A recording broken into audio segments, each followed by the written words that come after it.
All right, so let's get started. So welcome. I'm so thrilled that you are here on this webinar.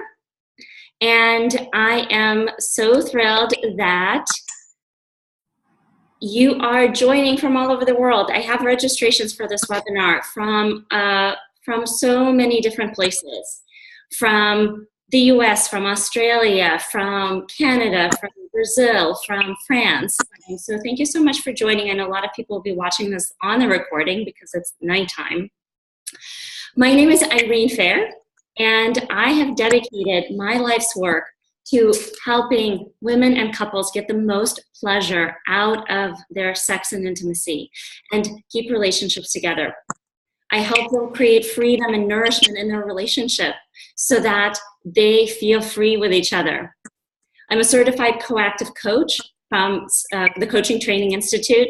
I've studied sexuality coaching, focusing specifically on the female libido and orgasm.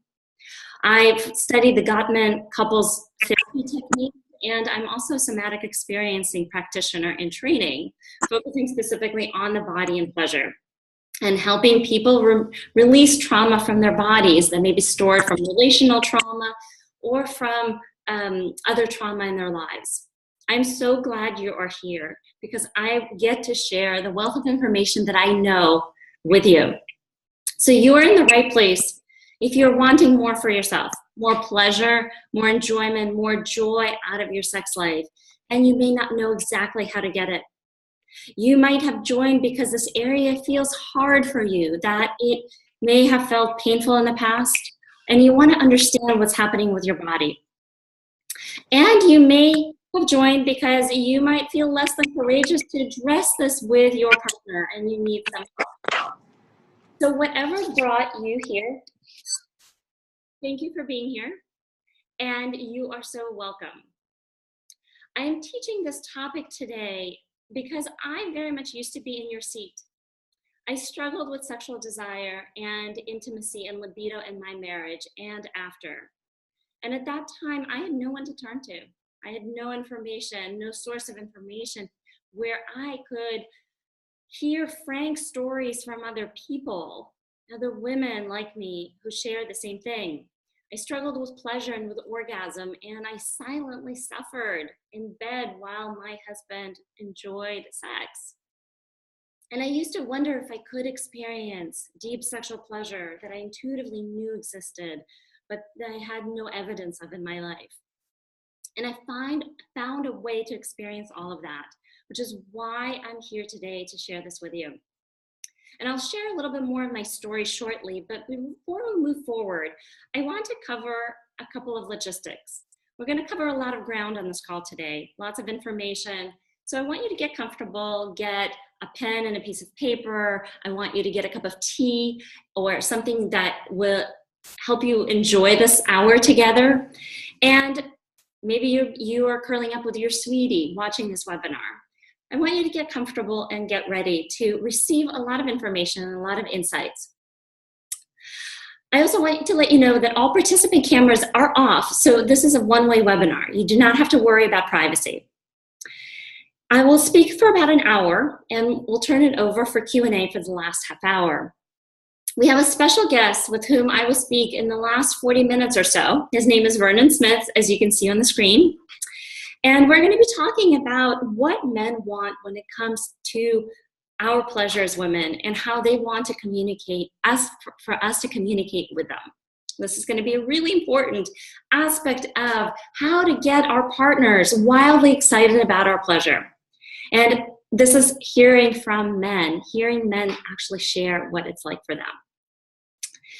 If you want to ask a question throughout this webinar, use the Q&A functionality at the bottom of the screen, and I will address the questions at the end during the Q&A segment.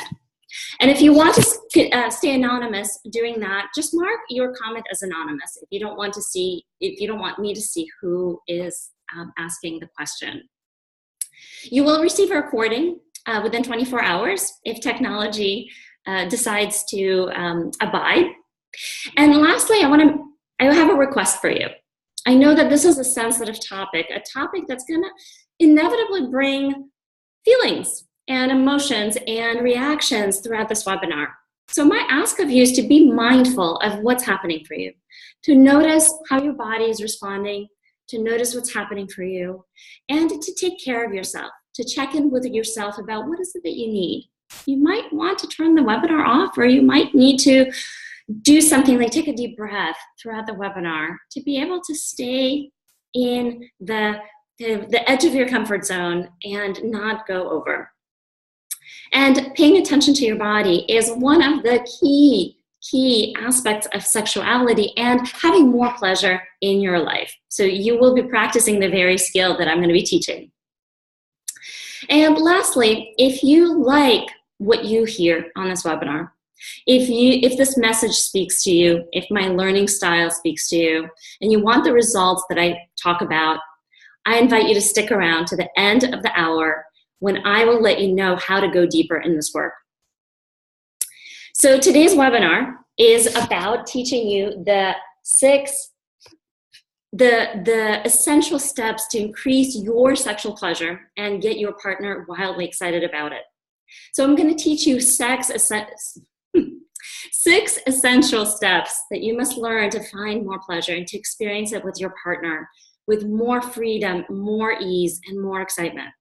You're going to learn the mindsets that actually have you experience less pleasure, and then learn the mindsets that have you experience more. You're going to learn how to find out what you want, and this isn't about techniques, but also about mindsets and beliefs, about what get you to discover what is it that you truly want. You're going to learn about what turns women on and off and why. You're going to learn about what successful couples do to change behaviors to have a thriving sex life, and what has other couples feel stuck. And last but not least, you're going to learn the mindset that you must have yourself or set yourself up with to have more pleasure for yourself and your relationship if you want sex to be an area of freedom and growth and fulfillment. This is a start of the conversation, and if you like what you hear, you will have a chance to go deeper in this work. I'm teaching these steps today because I was in your shoes, in the shoes of many of the women and, in a way, couples who are here on this webinar today. I, like many women, lost my libido in my marriage. We had a wonderful start to the relationship. It was passionate. It was the story of many couples' relationships. And then somewhere along the way, I lost lubrication, intercourse became painful, and eventually I lost my libido. I also couldn't orgasm and felt like I was missing an essential part of my sexual experience. I followed all the standard advice that was out there. I did Kegels exercises, I used lube, I tried masturbating, we went on date nights, but to no avail.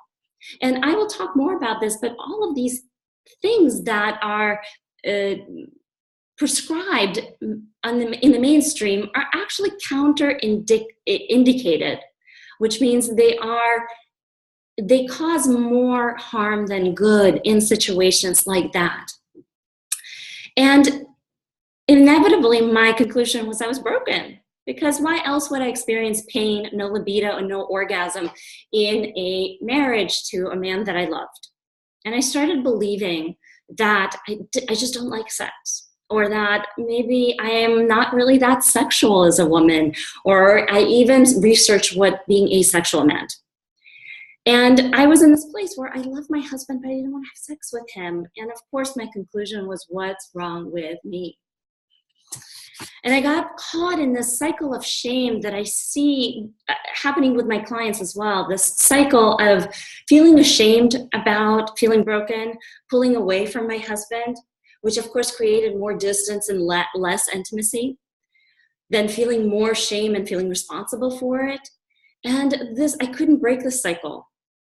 And I remember crying myself to sleep after pulling away from him night after night and suffering silently. And this preoccupied my whole being, how I felt in the morning waking up, which was inadequate and less than, to how I fell asleep at night, feeling ashamed and disappointed in myself that another day went by and I couldn't do anything about this and that nothing had changed. and that I pulled away from physical contact with my husband, fearing that if he were to initiate, I would have to say no, or I would have to do something that I didn't want because the desire wasn't there. And so I was caught in this weird cycle of my biggest desire being wanting to have sex, and my biggest fear was actually having sex because I feared that I would have to do something that I didn't want. And I would have moments of hope, and then I would have realizations that, again, nothing is changing and I don't have the tools. And this was my big secret. I couldn't talk to my husband about it. I didn't have anyone else to talk to about this. And I also didn't believe that I could speak to him and that I had to figure this out on my own. Thankfully, that was not true, but I didn't realize that right away. My marriage ended, but the shame didn't, and it impacted relationships afterwards. And there was a point when I realized that I needed to seek out solutions. I needed to find a way to break this to more pleasure, to more connection, to myself, to my sexuality, and to my partner. And so I went on a journey, hungry for resolution, hungry for transformation, and a commitment to my pleasure. And I sought out a sex coach who introduced me to a lot of the information that I'm about to share with you. A sex coach who taught me how to find what works for me, for my pleasure. And the results were amazing. My body started to come alive and I started to feel free. And the sex that I had imagined was possible became a reality. The sex that filled me up, that nourished me. And that was so much fun for me and my partners. And so I wanted to share this with the world. And now as a certified coach trained in sexuality, and also relationship dynamics that are proven by science, that's the Gottman relationship therapy model, I'm doing the most impactful work that I can imagine, which is being here in front of you, sharing the tools that keeps couples connecting and deepening their sexual experiences that bring joy and fulfillment. And I got from where I was then to today using the tools that I'm going to teach you right now, starting with these 6 steps. So the first step around having more pleasure is around this concept. There is no sexual pleasure as such. And so what do I mean by that? This probably sounds a little strange, and so I'm going to explain what I mean by that. Now, how many of us grew up on Cosmo, the movies, magazines, billboards, that from which our ideas of what sex looks like came? Now, that's probably all of us. We had these external sources that taught us what sexual pleasure is. And that sexual pleasure had to look a certain way. There are things that we're supposed to like and enjoy, and there are things that we should do. And the thing is that created a lot of pressure for all of us to act a certain way, to like certain things. And when I used to think that, am I going to have to do that? Or will I have to like that, whatever that activity was? That actually shut me down. And so I want to debunk this belief that there is this sexual pleasure that we're all aspiring to, because there is no such thing. There is your sexual pleasure. Pleasure that fulfills you, that works for you, that keeps you wanting more of it. This is about sexual pleasure that feels good for you and your body. And it is so freeing to remove this pressure of needing to like certain things that are prescribed by society, by magazines, by all these things, and discovering what is it that your sexual pleasure is, what pleases you, and what turns you on. And the thing is that it changes. This isn't also some objective thing that we're looking for, your sexual pleasure, as if it's something that you find once and for all. This is the beauty of human desire. It changes. It changes day to day. It changes hour to hour. It changes interaction to interaction. And there's nothing wrong with that. There is so much freedom in that. There's so much variety. There's spontaneity and fun. All those things that all of us crave in a fulfilling sex life. Freedom, variety, spontaneity, and fun. And the discovery of your sexual pleasure is part of that pleasure. It's part of the journey, and it's part of the enjoyment. And you're probably wondering, how do I know what I want? Which is why there's step number 5, but we'll get to that in a moment. The second step to getting to increasing your sexual pleasure is breaking the myth of getting in the mood mindset. So I hear this all the time. I hear a lot of women saying, I have a hard time getting in the mood. I should be turned on, but I have a hard time getting in the mood. I love my husband and I should want to have sex, but I'm just not in the mood. Or how do I get in the mood? How do I get myself excited? And how much time and energy do we actually waste on worrying how to get turned on? You've probably been caught in a vicious cycle like me and like so many women trying to get in the mood. And what the cycle looks like is you're trying and you often can't. You're too busy, or it's at the end of a busy day, or there's something in the dynamic that's really hard. And you start to feel hopeless. And like there's something wrong with you. Like there's something wrong with your body when you're trying so hard, which makes your mood drop even lower, right? It makes getting in the mood harder, and which makes you feel even more disappointed and more hopeless. And none of this actually leads to sex. It leads to less sex, this trying to get in the mood. And the thing is that we think that there's something wrong with us because we cannot get in the mood easily as women, but there's actually nothing wrong with you. There is a lot of wrong in this mindset, the way we set ourselves up to think about this. The truth is that we set ourselves up for failure, yet we blame ourselves. And it's not your fault.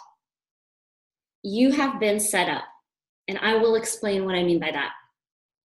We have been set up to fail by a lack of understanding of female sexuality, which leaves women feel like we're broken and leaves men frustrated they cannot please their women, whatever they do. And that's because we're functioning off of a very incomplete model of sexual desire.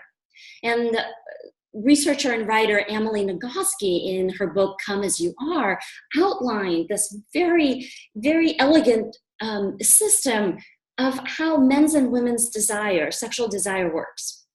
So in brief, men's desire is what we see in the media and what we see on billboards and movies and in porn, which is called spontaneous desire. A man has a thought about his partner or a sexy woman or a sexy context, and he feels sexual desire. He wants to have sex. He wants to have that sexual connection. The arousal follows, and that is the cycle of sexual desire. It's pretty quick. It's pretty spontaneous. It takes a few seconds. And again, it's how sexuality is represented in the media. Women's libido is different.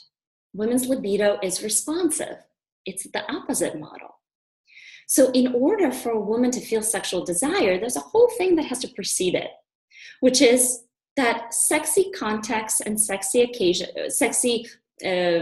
contexts and pleasures have to happen first, which creates arousal, enjoyment and arousal, which then has her think like, oh, I want something sexual, which then creates sexual desire. She wants sex. She wants sexual connection. So all these things have to precede sexual desire. All these things have to happen. Pleasure and arousal precede sexual desire. This is a completely different paradigm that shift things around. And when couples understand the shift, they can actually change their behavior to work with this model and to work with what works for women. And it's pleasure that turns women on. It's pleasure that kickstarts the sexual desire. And so when you think of trying to get in the mood, if you were doing it at the end of the day, of a busy day, where you've taken care of everyone else, and you've spent a day at work, picked up the kids, are exhausted and tired, and you want to feel turned on, there's a whole set of things that didn't get a chance to happen. And if you are not turned on at that point, it is because of that. There's nothing wrong with you. It's that a whole set of precedents didn't happen. The same thing with the relationship dynamics. If there's no connection in the relationship, or if there's some rifts, then it's very hard to get turned on if those things are not resolved and repaired. There's also a second way that we set ourselves up for failure around getting in the mood and getting ourselves turned on. And that is, we take this vow of poverty in pleasure. We work really hard and allow ourselves to be depleted, exhausted, and run down. We put our pleasure last on the to-do list, always. And then again, at the end of the day, we feel like there's something wrong with us. There's something wrong with us for not being able to get turned on. And this is a setup for failure, as well as a key to success. We have to understand that pleasure is the thing that lights up our bodies, and that it has us feel like in our feminine and like a woman. You can tell if a woman has had pleasure in her life by the way she walks, the way she looks, the way she radiates. And looking back at times where you felt pleasure, that shifts the way you are, that there's a lightness to your step, there's a different way that you carry yourself. And that's because pleasure is an essential nutrient for women's sexuality and women's libido. It feeds our confidence, it feeds our radiance and our desire. And we feel unstoppable when we have received pleasure and filled ourselves up with pleasure. And it leaves us feeling unstoppable to go after what we want, to ask for what we want, and to ravish what we want. I want to share with you a quick story about one of my clients, Sherry. She recently emailed me about how she takes care of herself every day. And when she does that, she feels really sexual. Now, this is a woman who came to me who was incredibly depleted, disconnected from her body, from her sexuality, and also feeling incredibly sluggish in her life's work. She was lacking motivation. And so she wanted to be more sexual and more alive in her body, and we worked on filling her up with pleasure. And so tell me if this is the same woman writing this message. I'm happy that I managed my energy well this week, physically, emotionally, and sexually. I slept a lot and took baths and exercised and ate and swam. I allowed myself to receive a lot of pleasure from all these activities, and I feel so proud that I did this for myself and that I went about my day with this intense sexual energy in my body and felt magnetic. That is the power of pleasure. That's the power of pleasure to turn us on, and it's something that we as women can absolutely take charge of and add to our day and make sure that we feed on this essential nutrient. Now, I bet you're thinking right now, I don't have time for pleasure. I am too busy with work and life. I take care of kids. I have a business to run. And you know what? I thought that too. I thought that I needed to have time and space for pleasure. I needed to have money and vacations and a long set of requirements that enabled me to have pleasure in my life. And this is a pattern that I see in all my clients. They have big dreams and a whole list of reasons why they can't have them. No time, too busy, all these reasons that stop themselves, that stop them from doing something because they feel overwhelmed, like they have to change everything. They have to overhaul their whole life and move mountains. And of course, they feel discouraged. But here's the secret. To have big pleasure, you have to think small. You have to think of small changes, but a lot of them every day. So 20% is the magic number. So what is this 20%? To have big pleasure in your life, it's not about overhauling your life. It's not about spending 100% of your days in pleasure. It's not about taking long vacations as the only way to have pleasure in your life. To have more pleasure in your life, to have a libido that's thriving, that leaves you wanting sex on a regular basis and wanting to connect and wanting to take energy for that. It's about taking 20% of your time in the day to enjoy something. It could be as little as finding pleasure in everything you do. Again, you don't have to overhaul anything or shirk from your responsibilities, but it's about learning how to enjoy what you do, be it washing dishes and creating a sensual experience of feeling the warmth of the water in your hands and lathering the soap and feeling that sensually. It's about taking 5 minutes out of your day to enjoy your favorite cup of tea. If you don't have time to go exercise or go in nature for a hike, it's about taking 5 minutes during lunch and literally sitting down by some flowers outside and smelling them and enjoying the sensual delights.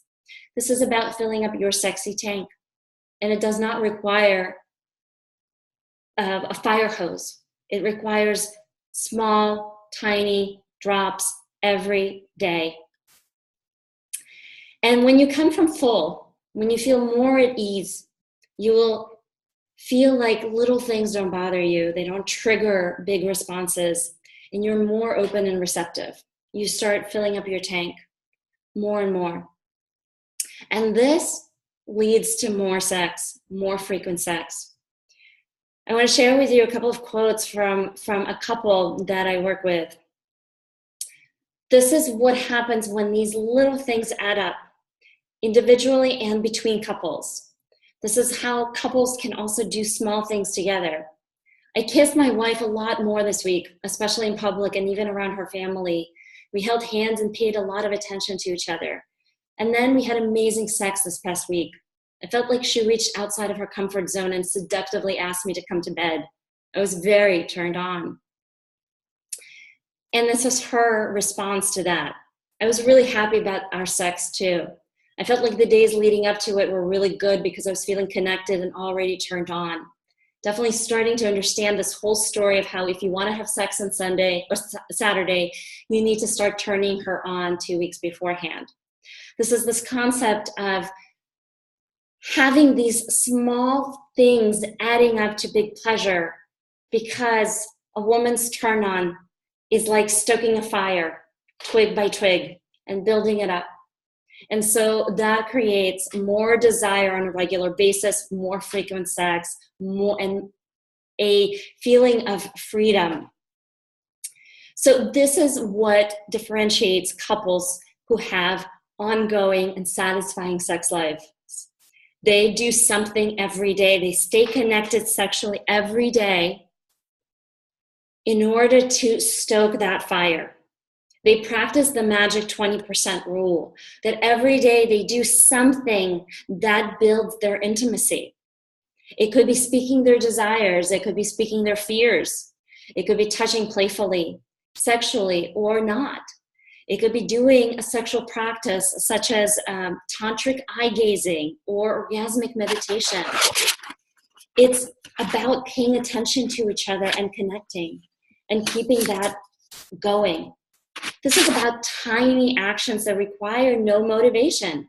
These small bits of intimacy, and often they're really easy. They're not about overhauling your sex life, but they're about planting seeds that germinate and create more turn on, more connection that lead to more frequent sex.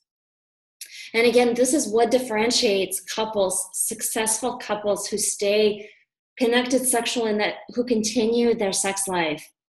They stoke that fire every day, verbally, emotionally, energetically, sexually, intimately. And even if they don't have sex every day, they stay connected. And this is the secret that my clients use to spark their passion and sexual feeling towards each other, anywhere, anytime, however long they've been together, is they send these bids out of intimacy, and they know how to come towards each other, which also means that they know how to repair their rifts. They know how to not let life and the disagreements get in the way. They also build a strong foundation of communication when it comes to talking about their sex and their desires and their fears. And this is where these myths, where I want to debunk one of these myths that, again, is prevalent when it comes to advice on how to increase your sexual intimacy. Go on date nights, a lot of people say. But here's the thing, going on date nights and not doing anything in between those date nights, especially if those date nights happen once a month, realistically, even once a week, that's like tackling a tip of an iceberg. Without these small bits of intimacy, this 20% magic formula, actually nothing shifts in between. During these date nights, you will probably feel disconnected and not feel like you've had enough that has led up to that. So again, think small and think often. And that's what leads to big results. Stay engaged with each other throughout to stay connected. And then also, last piece is stay curious. So this is the last step, and something that I alluded to in the beginning. Remember when I mentioned that I know many of you are thinking, like, how do I know what I want? And I used to think that way too, mostly because I did not think that I could experiment with sex, especially past a certain age. Like, it was embarrassing to experiment with sex at age 30 or 35, or that after I've been with my partner for a certain period of time, I had a lot of these beliefs that, well, that's going to be really crazy to experiment if I should know my partner. But the thing is that experimentation is what keeps the relationship alive and exciting and fun. It's the last step is about becoming your own research scientist and learning staying curious and discovering and learning what it is that your body's asking for today. What is it that your partner is wanting? What is it that's really arising here? It's this mindset of staying curious and looking for signs and paying attention. And the truth is that our bodies change all the time. They change because of age, because of childbirth, because of the dynamics with the children in the family, because of menopause, of illness, because of a slew of different things that impact how our body responds and what our bodies want. And not the least of them is that the relationship changes. The relationship dynamics change. 1 + 1 does not equal 2 in a relationship. 1 + 1 = 11. So whatever happens in the relationship has a much larger impact on our sexual desire and libido than we really assume. And so this curiosity mindset is also a skill set. It's a skill set around knowing how to listen to each other, how to be in tune, and also how to up the ante on our pleasure. Discovering what your body is asking for, what it's wanting, what it's craving in that moment. And also understanding the turnoffs. This ability to see, hear, learn about our bodies also has us understand what our turn-offs are, so that we can avoid them and our partners can avoid them too. And this requires conversations and exploration. and a mindset that we are there to discover who we are, what is here, and what works for us. Which is incidentally also the biggest element of getting your partner wildly excited about your pleasure, is getting them excited about discovering what works. And one of the beliefs that I had before was that this was embarrassing somehow, that this was scary to let my partner know that I didn't know what I wanted, or let my partner know that something has changed. And by keeping that inside, I actually kept inside the things that would make the relationship exciting and new and changing and spontaneous. So when you become your own research scientist and you have that mindset also with your partner, you start to have a different window into what works, and you can invite your partner to play with you in that. And that's as simple as asking your partner, I love how you touched me yesterday, and I noticed that something changed for me today. I wonder if lighter touch or slower penetration might actually feel really pleasurable for me today. Are you willing to try? And invite them in and bring them into this exploration, setting this up in a way that actually has you both excited about finding what's at the end of that journey. What is this? Get you excited about finding that treasure at the end, which is more pleasure, more connection, more, well, just more. And this is a perfect segue now to introducing my guest, who's Vernon Smith. And Vernon is a great friend and colleague who's a sexual healer practicing the tantric sexual healing modalities. He works with men and women and couples, teaching them about sexual healing and sexual awakening. So I thought he would be the perfect guest to have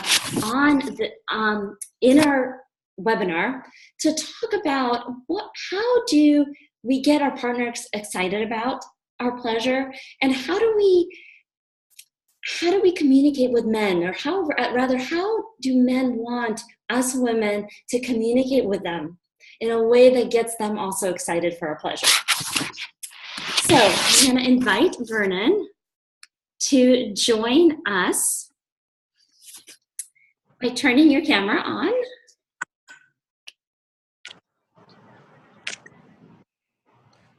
Let's see. You cannot start your video because the host has disabled it. Oh boy. Okay, let's see. Let me do that. I will try it again now. Okay. There awesome. We go. There you go. Hi, Vernon. Thank you so much for joining us. Thank you for having me. Good to see you, Irene. That's awesome. So you're going to be representing men on this webinar, and I think you have a pretty good understanding and sense of how men want to be communicated with, and how we as women can get men excited about exploring our pleasure and getting more out of sex. So I thought you would be the perfect person to be on this call. Well, thank you. I am a professional man. I've been one for many years. Awesome. And no pressure here at all. So I want to start by bringing up some myths or some beliefs that women have about how men respond to women when women ask for what we want. And so I want to hear your take on this, in terms of how these myths or beliefs impact the relationship, and what the truth is. Like, what is it that, or how is it that you as a man see things, and how you see men seeing this, and what advice do you have for women? So the first belief is something along these lines of women saying, I have these desires and fantasies, but we've been together for 5, 10, 20 years, and I feel crazy bringing them up now because I fear that he's going to laugh at me or think I'm crazy. And so I can't share what I really want. So how does this negatively impact the relationship when a woman has these beliefs or thoughts? Well, first of all, there's a saying that says if you don't ask, the answer is always going to be no. So there's never any harm in asking for what you want. And the key, of course, is then to figure out what's the best approach when you're talking to your man. Um, but some of the negative things by not asking for what you want is that you will continue to go unfulfilled.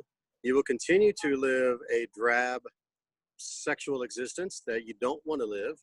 And there's really a good chance that your man has things that he would like to try too and is in the same boat as you are. Maybe things he would like to try might be the same things you want to try. And if you bring that subject up and talk together, you might find you're really congruent and that you wish you just talked about it a long time ago and didn't wait so long. So, and if you continue to go in this negative state of a sexual affair by not asking for what you want, you're going to grow resentment, not only in your sex life, but it's going to spill over. I've been in sexless relationships myself, and I know the resentment that I felt. I was with a wonderful woman. She was amazing in every way possible, except our sex life was non-existent. And every 3 or 4 months, it was cyclical. She would ask me, I would start stewing. She could sense it. She would say, what's wrong? And of course, I would say nothing. Everything is fine. And then she'd say, no, I know something's bothering you. Do you want to talk about it? I would try to put it off because I tried to feeling. I would say, well, when was the last time we had sex? And she says, I don't know. And I would say, well, I do. It was my birthday, or it was Valentine's Day. And she would say, oh, so you're keeping track? And I would say, it's not hard to keep track when you only do it 6 times a year, and it's usually on holidays. So I had no problem doing that. But the resentment just festered, and to the point where everything else we enjoyed normally doing together, going to movies, going to estate sales, just being together, I was kind of stewing on the inside, and she could sense it. So there was no good in me bottling it all up. So the resentment is bad. It's hard on you physically too. It's hard on your heart. It's hard on everything about you, your blood pressure, everything about you needs to be out there. You need to talk. Yeah.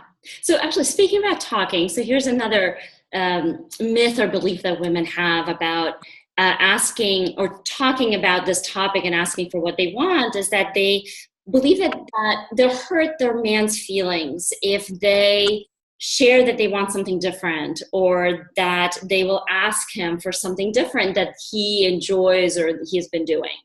So debunk that myth and share some ways that women can speak to men in a way that doesn't hurt their feelings, but that actually invites them and gets them excited. Okay, well, men, we're very simple creatures. We're not complicated. I know you always want to know what we're thinking and what we thought earlier and what we thought 10 minutes ago, and if it's different than what we thought yesterday. And we're really simple. Generally, we're thinking boobs and beer.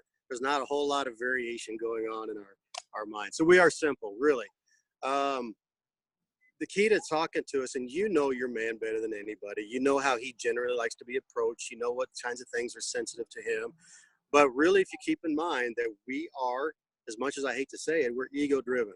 Even the most, sensitive men still have big egos generally. And so you have to appeal to that. We want to feel masculine. That's a key. We don't want to feel emasculine. We want to feel masculine. We want to feel like we're always virile and that we are a man. We're not that different than we were in caveman days. We haven't changed or evolved that much. So if you can do that and preserve our ego, preserve our masculinity by saying things you alluded to, saying, baby, I love the way you touch me with your hands, or the way you work your mouth on my body. It is amazing. But I wonder what it would feel like if we tried something just a little different. Or, I read the other day that behind the knees is an erogenous zone. Maybe we could practice and look up all the erogenous zones. I think there's 11 of them. And you could maybe kiss all of these erogenous zones and we could see what happens. And I can do the same on you then. And that way you're not going to make him feel emasculated. You're not telling him anything that he's done wrong. You're not pointing out anything that he's not doing right. You're not comparing him to previous lovers. You can say you read it in a magazine because he probably hasn't read the latest Cosmo. So make it up if you have to and say you got it from, or you got it from Cosmo, and say, or I was talking to the girls at work and they were telling me they saw this in a movie, 50 Shades of Grey or whatever. And that way you're removing him personally from the situation. And I don't know of a man that would be offended if you did it that way. Great. I love that. I love how the language that you're suggesting is really playful. It's about discovery. It's about let's find more ways of having pleasure together. Right, right. That definitely sets a different tone of rather than like complaining or finding fault with what's happening. Yeah, it's saying, I love what we're doing, and I want to see if we can take it to another level. I'm already happy and satisfied, and I want to see what else we can explore. Kind of like if you go back to high school, those days of playing Spin the Bottle or Truth or Dare, and those feelings that conjured up when you got to touch somebody in a certain place, you know, that you hadn't touched before. And it's the same kind of thing. We can recapture that no matter how long we've been in a relationship. And maybe we did that early in a relationship, and it just kind of fell off to the wayside as we had kids or got a mortgage and our jobs became more demanding. We can recapture it. Yeah, it's again that sense of exploration and openness. That's really important. Playfulness. Awesome. Yeah, it's fun. Great. Well, thank you for that.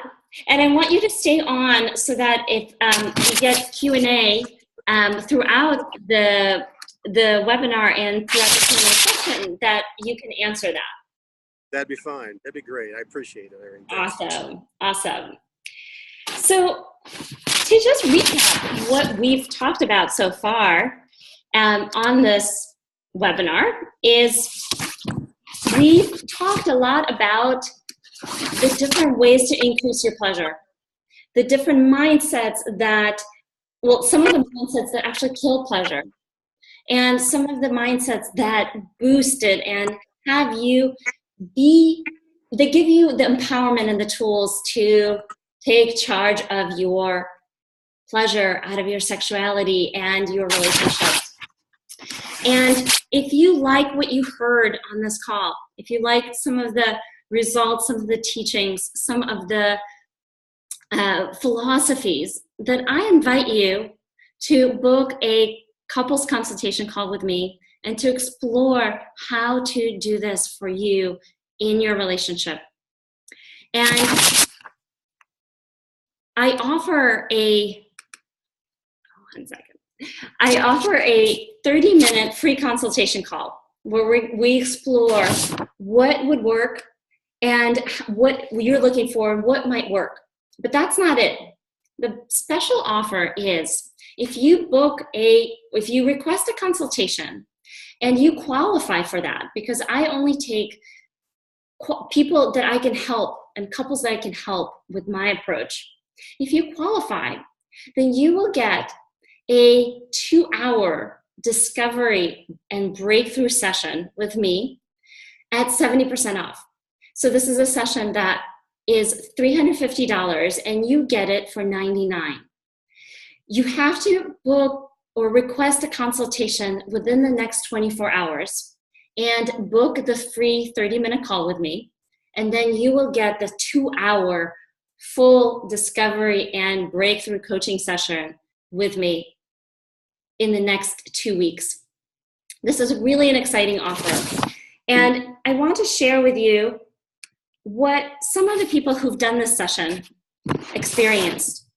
They feel like, this is a quote from a man, I feel like I've been cracked open to what my heart has been craving, and it was both vulnerable and freeing to say those things out loud. I have so much more desire to work this out and make this happen. There's another quote from another man who was part of this session who wrote, I felt connected to my wife in a way that I haven't for a long time. I saw a spark in her eyes that I have not seen in maybe a decade. This conversation alone made me hopeful that we can shift things through this work. This is a very powerful session that I really invite you to apply for and to explore how this work can help you have more pleasure, more connection together with your partner in your relationship. So to apply for this consultation and to book this call, go to irenefehr.com/consultation. You can also find this off of my website, and I will also send the link to you in a follow-up email. Again, this is about applying in the next 24 hours so that you can get this 2-hour breakthrough session for $99 instead of the regular $350. And I look forward to exploring what working together would look like and how to support you in getting some of these results that we've talked about, the results of having the tools and feeling empowered to discover, to explore, to revive your relationship for more pleasure, more excitement, and more fun. And so with this, we're gonna turn over to Q&A, and I'm gonna check what questions came throughout the webinar, and then also address some of the questions that came up earlier in the call. Oh, excuse me, that came up before the call when subscribers to this webinar submitted them online. So Vernon, feel free to come back on camera and I will address some, and I would love to hear maybe some of your answers as well. So, and if you'd like to ask a question, right now is the time to put it in the Q&A box. And again, you can mark it anonymous, and so that we don't have to see who is submitting the question, and we'll answer your questions. So the first question I got, and there's actually two similar questions which I'm going to address in a similar way, is about menopause and perimenopause. And first question is, I'm 50 and perimenopausal with hot flashes. My breasts and nipples were sensitive and important to my sex life, and now I literally feel nothing during foreplay. Does the estrogen dip affect sensitivity on top of everything else?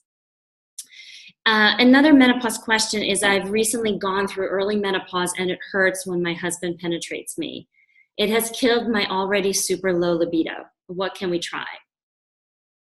So the way I want to answer that is there are definitely big effects of menopause on libido and also on what works for your body. The body changes, the chemical composition changes, and so there are a lot of shifts that happen. And however much we want to resist this part, but the critical aspect of this is your own willingness to explore what works for your body. It requires a time of exploration of finding how arousal might be different. So it might take longer. It might take a different sequence of things to get aroused.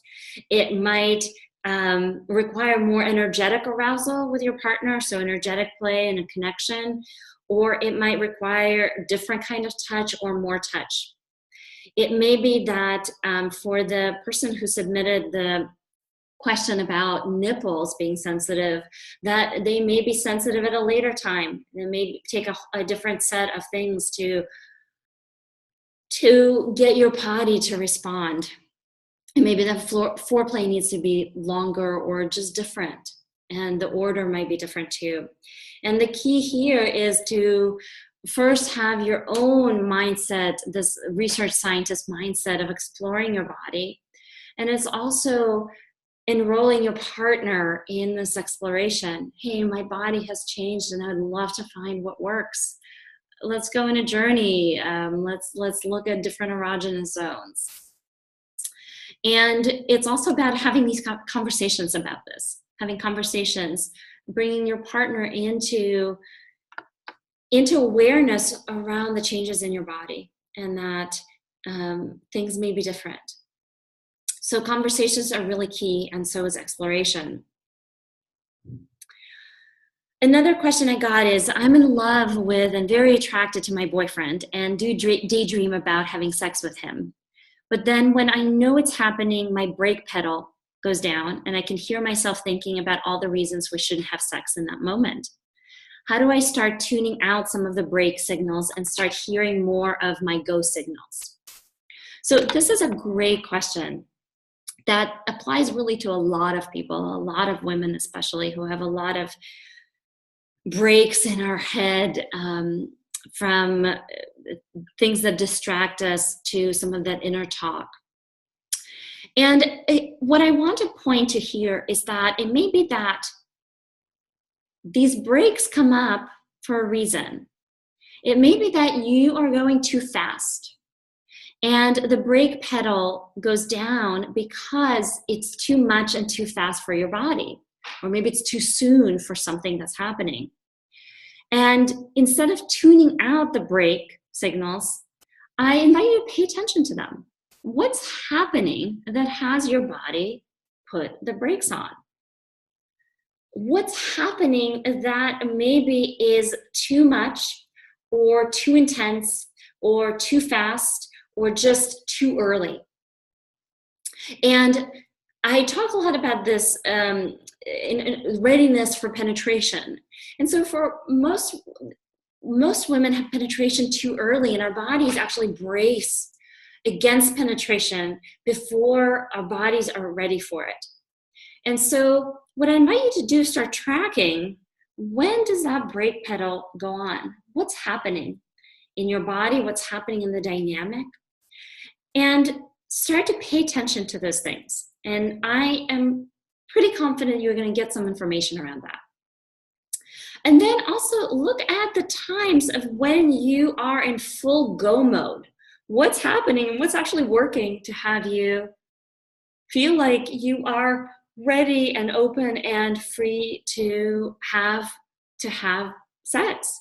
What's working in that moment, and see how you can apply what's working in that moment to those other situations where the brake pedals go into, get activated. So do not dismiss these signs. It's not about shutting them out, but actually paying attention to what they're signaling and learning how to respond to what your body is asking for. The last question I have is, we've been married for 2 months. We're both 40 years old, and it's my first sexual experience. And I don't know about my body and how to excite it. And I don't know how to do it. I feel attraction to my husband and want to have sex with him. And he has tried everything, different positions and places and long sessions, short sessions. But that leaves him frustrated because your body, or my body, if the woman submitting this, is not responding to him or his touch. It seems that it's a critical issue for his own pleasure. He said maybe our bodies are not compatible to each other, and I told him about what I've read and heard about women's body and the need to feel safe and comfortable to open up to my inner feelings. But he believes that I'm not going to change, and said if our sex life is going to be like this forever, he'll feel imprisoned. So I don't know what to do. So first I want to say I'm sorry you're going through this hard time, that this is the frustration that you're experiencing and feeling stuck for both of you. And absolutely, feeling safe and comfortable to share your innermost feelings is very important in a relationship. And it's very important for women to be able to feel safe, that we can share something intimate and have our partners receive it and feel it with us. And this is part of our whole sexual experience, that we as women cannot separate that intimacy from how our body reacts. So this is part of you sharing yourself with your partner sexually, and it is very important. And part of this is helping him understand that, and to also have someone facilitate these conversations. That it's not uncommon for men to not know what to do with women's feelings when they share so openly and vulnerably. And it helps to have a person, a facilitator, enable that conversation. And I'm also going to unmute Vernon and would love to hear his take on this and how you would help this woman and this couple break through this part of having her feel like she wants to share and not being able to, and also how her partner, her husband, can feel some hopefulness around what he can do. Yeah. Okay. It could one thing that may or may not have considered, and that we don't have all the information, there's more to play than just the physical aspect. So physically, her body may not be responding, but that may be due to something psychological or emotional, and she may not even be making the connection. It could be that in previous encounters, maybe he was a little bit rough or didn't touch her in a gentle way, and it affected her psychologically and emotionally, and that her body is shutting down and not responding properly. So I would ask that she maybe review or think back. Is there something else emotionally, psychologically, spiritually that could be affecting her physically? It may not be him. It could be work. It could be something else that's playing stress on her. But I do think it's great that she listens to her body, as all women should, and trust your intuition. Just as in the last question, if you're not feeling it, you're not feeling in the mood, or your body's not responding, there's something else going on that you need to listen to. Respect your intuition, because that's what's happening, and that's very, very powerful. Your sixth sense. Your yonis, pussies, are sacred temples, and should never be entered unless you are 100% in the mood and wanting it. Even when I'm in a monogamous relationship with my girlfriend, I always ask permission before I enter her with my fingers or anything else. I don't take for an assumption that because she's my girlfriend, I have a right to enter her sacred space. And there are times when I ask her, may I enter your sacred space? And she says, not yet. I need more foreplay. Or, you know what? I'm just kind of not feeling intercourse tonight, or with your fingers, feeling any kind of entry. That's okay. That's great. We do other things. I don't take it personal. But the sacred space is sacred for a reason, and it should be listened to. And I think both of these last two women should listen to that intuition and then dig a little deeper and find out if there's something physical or emotional, psychological that's at play. That's my. Great, awesome. And just to follow up on that, so how would you, so after this woman, let's say, looks at her, like what's happening for her, what would be the best way to approach the man in this situation in a way that would land for him about what she discovers? And that is always tough. Again, it does go back to thinking about his masculinity, his virility, his ego, and trying not to bruise it, but you do need to communicate and use your throat chakra, and voice whatever it is. Everything begins with communication. So you have to communicate. You have an obligation to communicate. How he responds is not necessarily your problem. Just like in any kind of confrontation, I don't want to say confrontation, but any kind of difficult conversation we have with somebody, your obligation is to convey the best way you know how to that person and the best way they'll receive it. But you're not responsible for how they'll receive it and what they will do with that. That's not your problem. So that's theirs. They'll have to reckon with that. It's like when people feel guilty because they break up with somebody and then a person goes and commits suicide, then they feel guilty. You cannot feel guilty if that person jumps off the San Francisco Bridge. That was not your fault. You communicated, and that's all you can do. I mean, there are a lot of physical things they can do by trying different touches.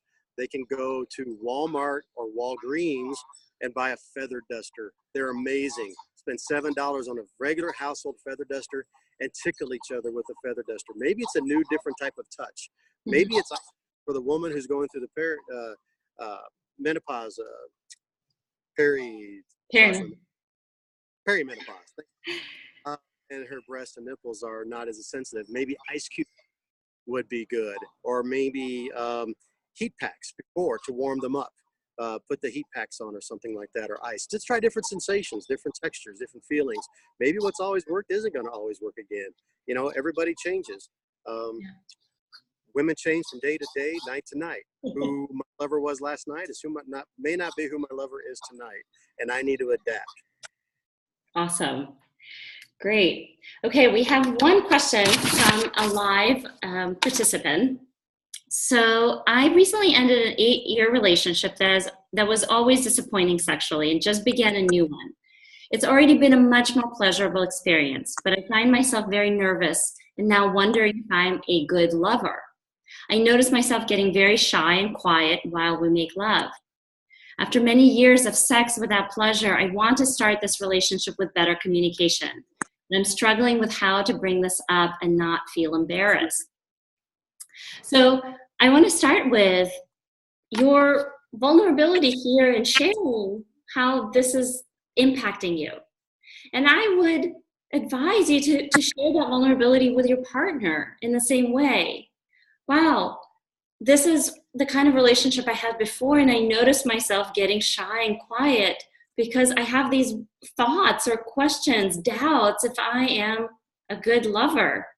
And this is where curiosity and that invitation for conversations is very important.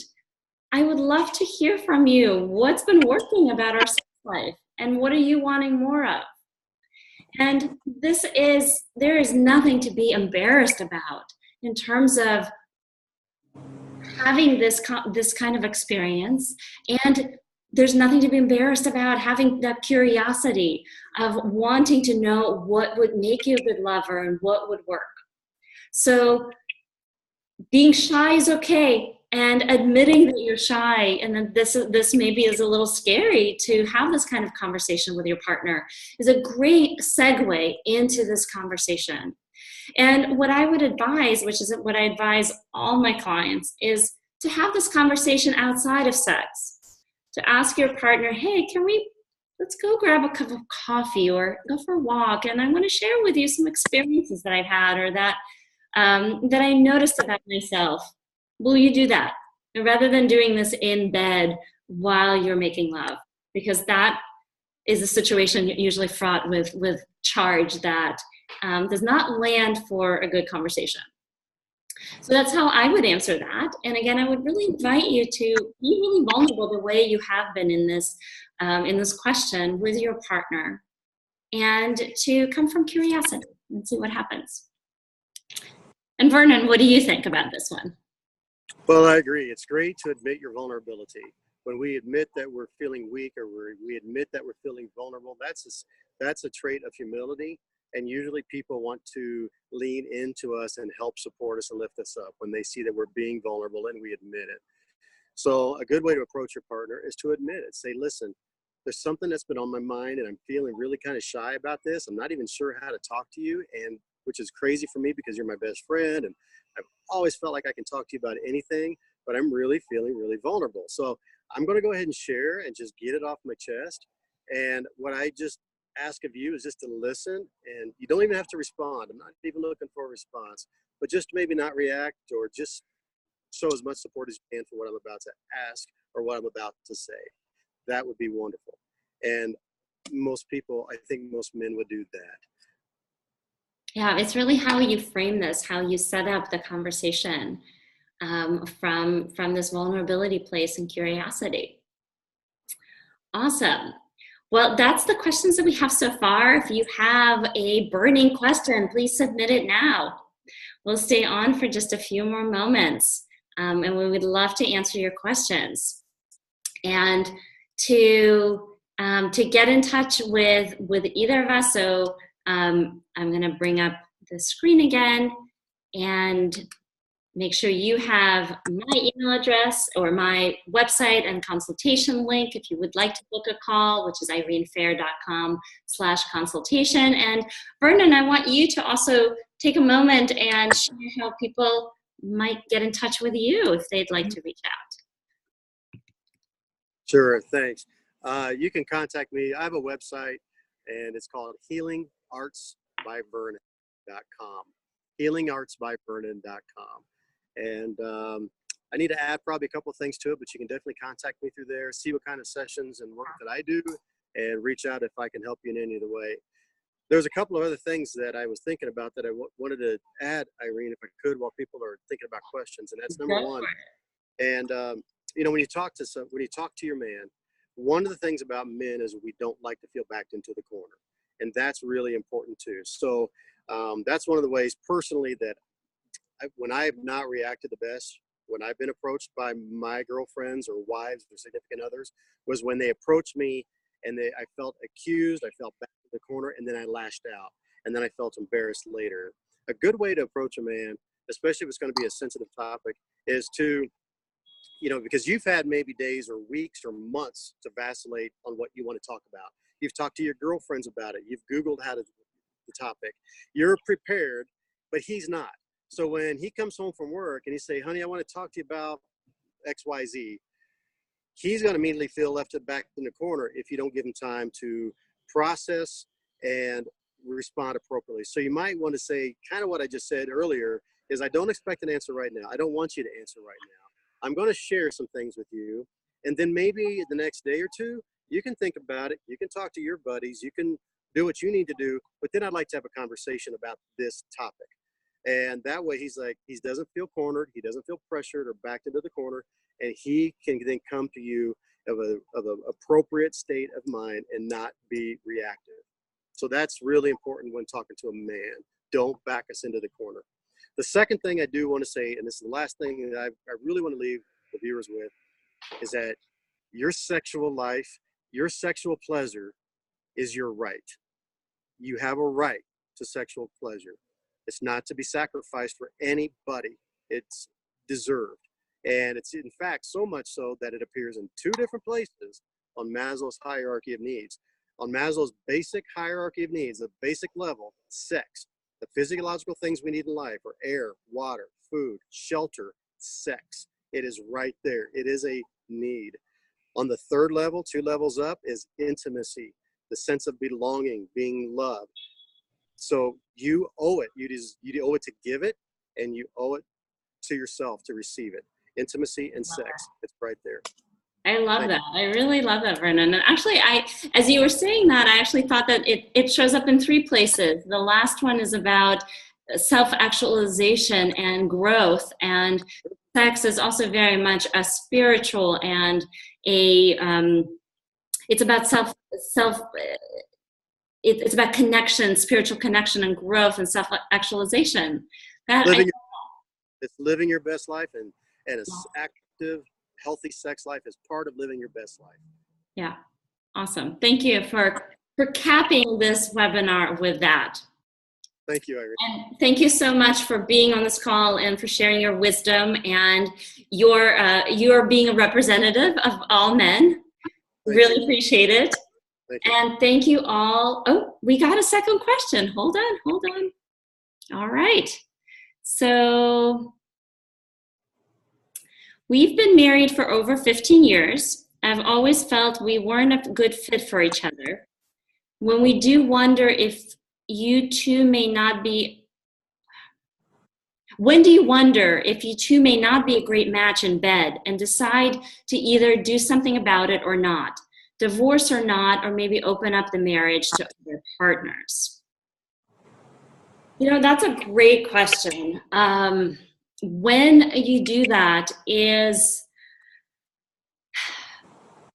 you have to explore for yourself where sex fits for you, whether it's something on the physical level, like this is a physical need, or if it's something that is very much an important element of what it means for you to have a good relationship.